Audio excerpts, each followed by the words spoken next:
Əvvəllər su bol olardı. Eləcə açıb bırakırdıq sahaya. Torpağın nə qədər istəyir, içirdi. İndi su azalıb, lazımınca heç sulaya bilmirik. Hər yer quruyub gedir. Su maşınını demişəm, gəlir indi, darıxmayın. Məhsul çox azdır. Tək bizdə yox, elə hər yerdə zəifdir. Sahələri əvvəlki kimi sulaya bilmirik.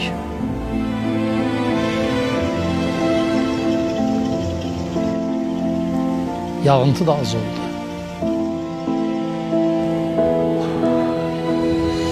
Bu mənzərə davam etməsin deyə köhnə suvarma üsullarından əl çək. Suyu boşuna axıtma.